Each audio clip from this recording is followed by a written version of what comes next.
we live in a culture where things are considered real only if they can be quantified, felt, or seen. God doesn't neatly fit into those categories, so we often find it difficult to believe. For the biblical writers, it was different. They took God's existence for granted. To be sure, they frequently questioned God's ways, and they sometimes experienced God's absence. But they didn't doubt his reality. God called to Moses out of the bush, "Moses, Moses," and he said, "Here am I." Then God said, "Do not come near. Put off your shoes from your feet, for the place on which you are standing is holy ground." Moses believed, and he took off his shoes as a sign of reverence.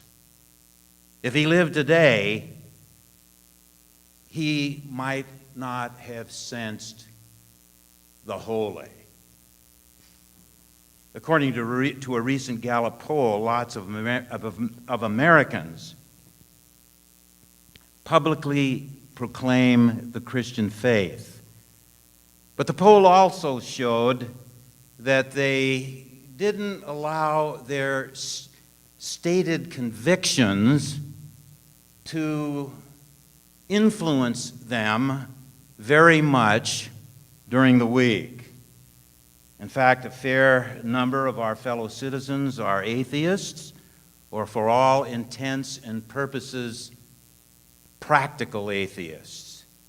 But in the same poll, it was discovered that most of us long for our deeper religious convictions to be more vital. The incomparable scholar Rudolf Bultmann echoed that statement when he wrote, "Consciously or unconsciously, human life is very often moved by the question of God." In other words, there's an inkling within most of us that says unless there's some reality beyond the human that can be claimed to be benevolent, we are cut adrift in a sea of meaninglessness without hope. Christianity says there is such a reality and calls it God. But where is that God? Is he up there? Is he out there? Is he in here? How do we understand and locate the holy? I appreciate the way Rabbi Harold Kushner deals with some of those questions in his book, Who Needs God? Listen. Religion, properly understood, is not a series of beliefs about God. It is an inventory of moments in our lives, things we do and things that happen to us, in which the person whose eyes are open will be able to see God.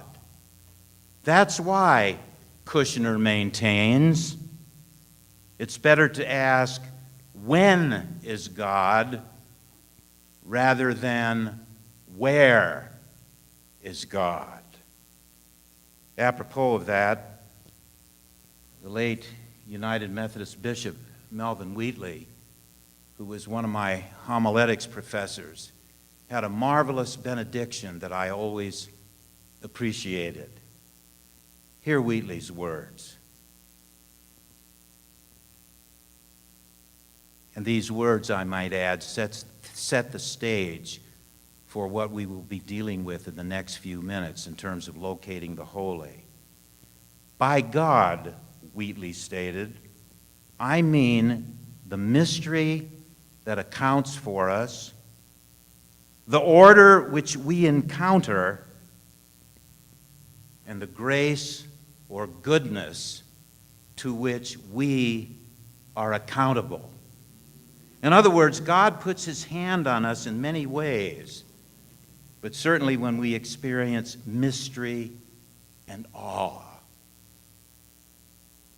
Most of us have had that kind of experience. In fact, I dare say every one of us has had it. Haven't there been times when you stood on a mountaintop or in a place like the edge of the Grand Canyon and felt a strange sensation that there is some power beyond human power? Philosophers and theologians call that a sense of the numinous.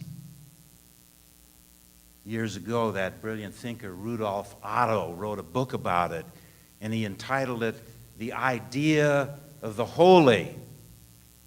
And he called that experience the mysterium tremendum.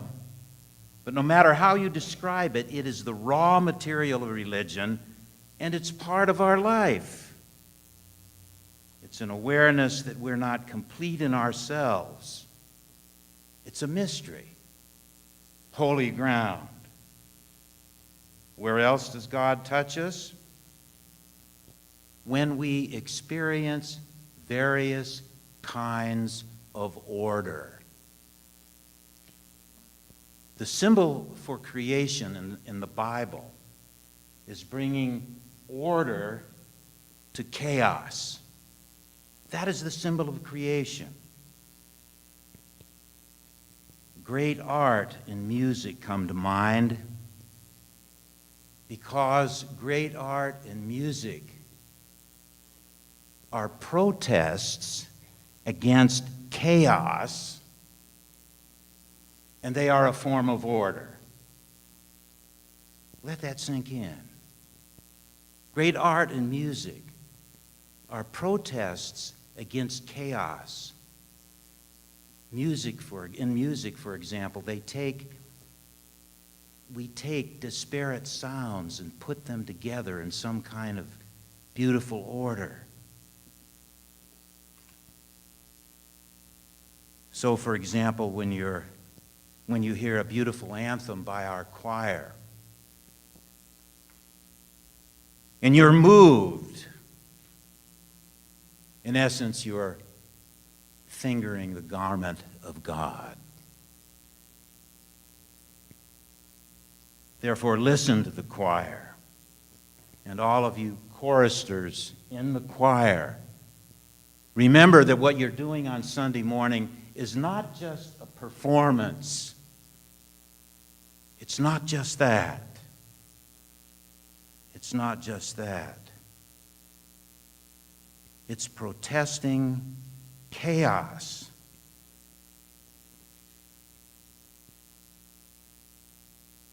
It's creatively ordering the world.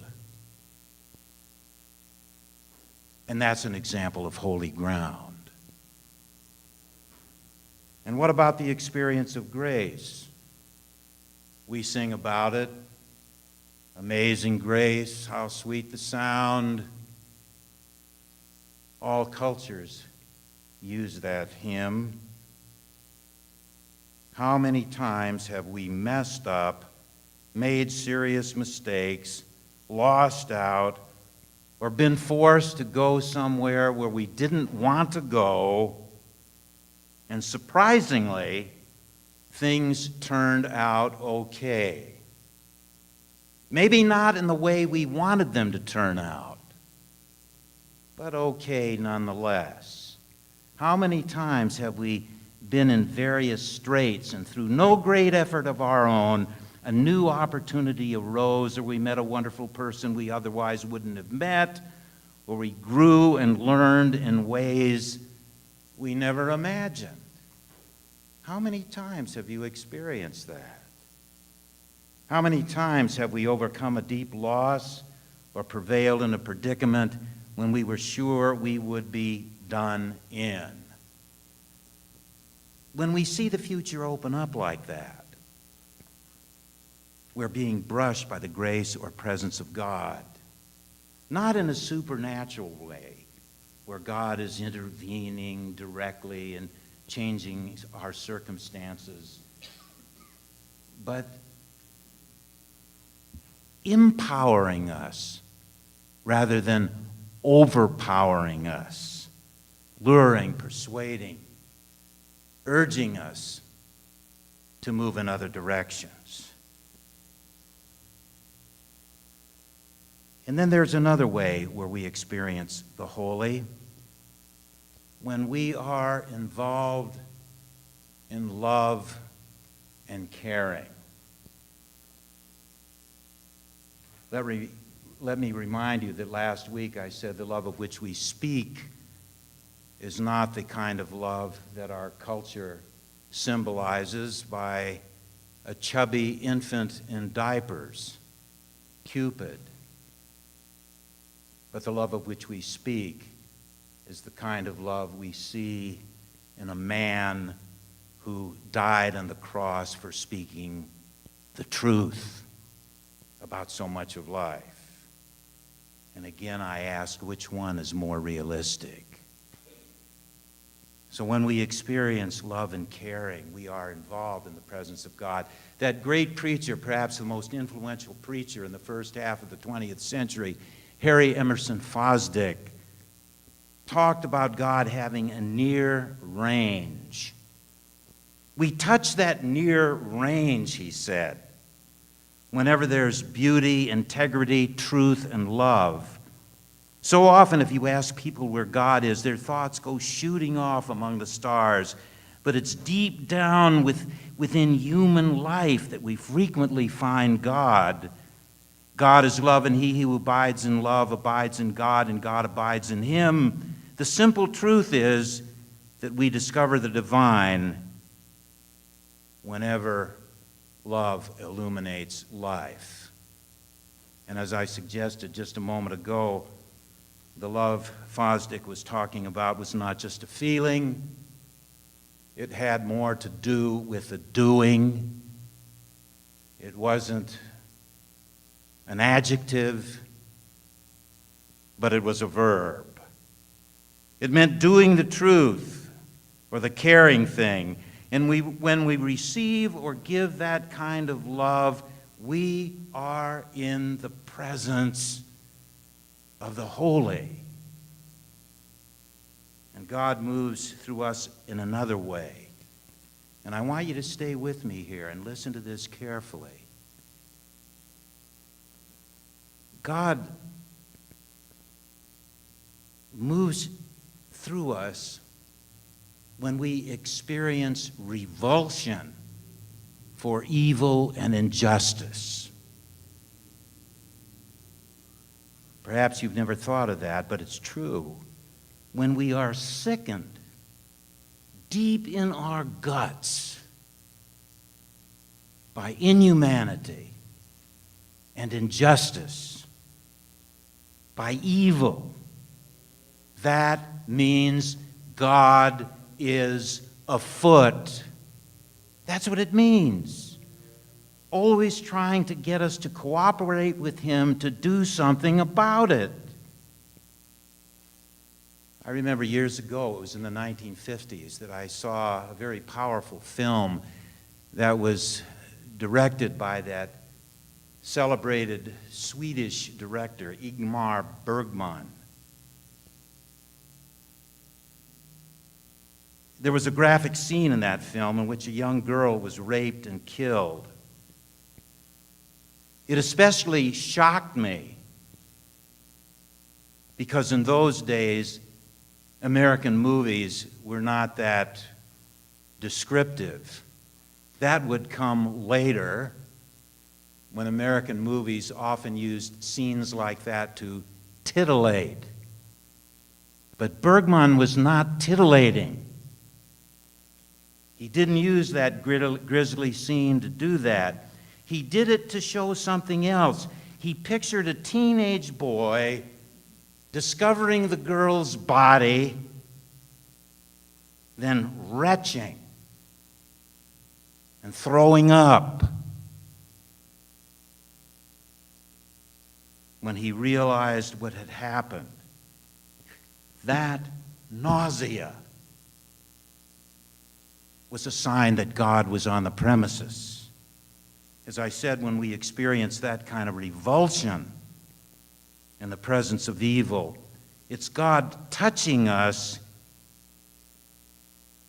and moving us to cooperate with him and working against the evil and injustice, not by imitating the perpetrator's methods when we can possibly avoid them, but by overcoming with forms of resistance consistent with the style and methods of Jesus the Christ.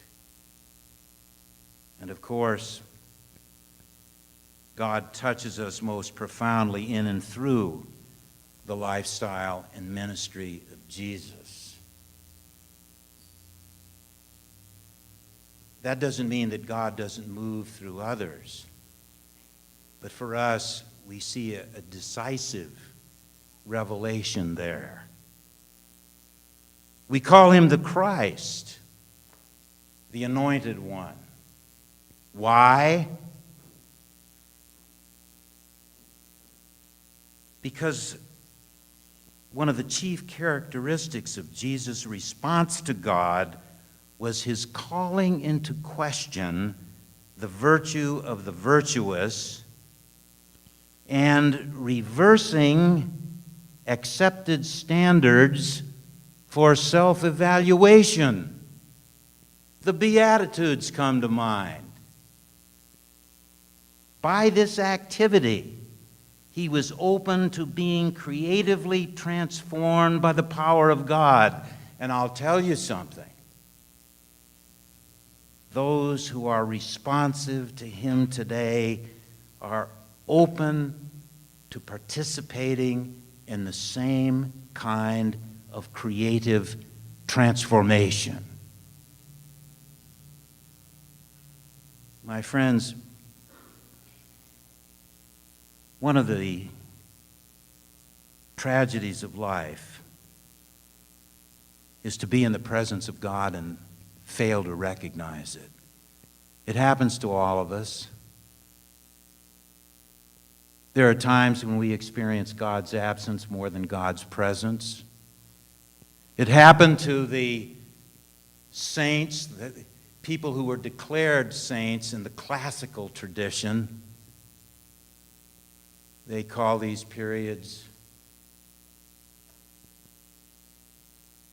the darkness of the soul and other phrases like that. But it's important to remember that while many of us aren't going to be saints in the classical sense, the fact of the matter is, a sense of the holy doesn't have to be limited to a few chosen beings. A sense of the holy is available to all of us if we continue to open our eyes and unstop our ears. Amen.